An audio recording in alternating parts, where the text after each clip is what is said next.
High everyone and good evening to all of you. কিছুদিন আগে আমি একটা ভিডিও বানিয়েছিলাম যেখানে আমি শেয়ার করেছিলাম যে what is the difference between watch and look.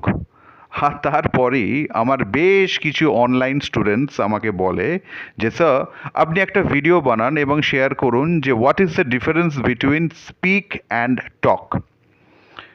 তো এই ভিডিওটা তোমাদের সবার জন্য, যারা আমার online students as well as আমার অফলাইন স্টুডেন্টস এবং যারা আমার স্টুডেন্টস নয়, সবার জন্য। দেখো, আমরা স্পিক তখন ইউজ করি যখন we are in a formal conversation.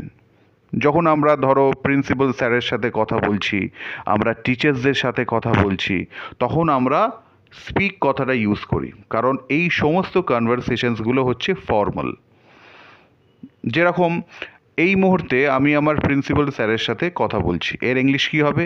At this moment I am speaking to my respected principal sir. আর টক আমরা কখন ইউজ করি? যখন আমরা ইনফর্মাল কনভারসেশনস করি, when we talk to our friends, to our parents, to our relatives, তখন আমরা টক use করি। যে এই মুহূর্তে আমি আমার বাবার সাথে কথা বলছি, at this moment I am talking to my father. Okay, তো এটা হচ্ছে basic difference between speak and talk. Formal conversation হলে স্পিক, ইনফর্মাল কনভারসেশন হলে টক। ক্লিয়ার? আর স্পিক আমরা তখনও ইউজ করি যখন আমরা কোনো ল্যাঙ্গুয়েজেসের সম্বন্ধে কথা বলি। যেরকম আমি জার্মান ভাষায় কথা বলতে পারি, এর ইংলিশ কী হবে? I can speak German. I can speak in German language. ঠিক আছে? তো ফর্মাল কনভারসেশনের ক্ষেত্রে, ল্যাঙ্গুয়েজেসের ক্ষেত্রে আমরা স্পিক ইউজ করি, ইনফর্মাল কনভারসেশনের ক্ষেত্রে আমরা টক ইউজ করি। এবার এই ভিডিওটা শেষ করার আগে আমি তোমাদের সবার কাছে একটা রিকোয়েস্ট রাখছি।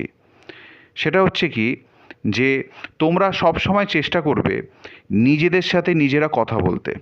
দেখো, সব সময় আমাদের পাশে কেউ থাকে না আমাদের সাথে কথা বলার জন্য, বিশেষ করে প্র্যাকটিস করার জন্য। এটা পসিবল নয়। সেই জন্য তোমরা ভাববে যে তোমরাই টিচার, তোমরাই স্টুডেন্ট।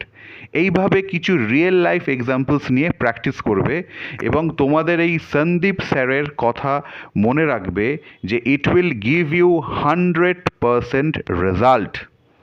ওকে, টাটা।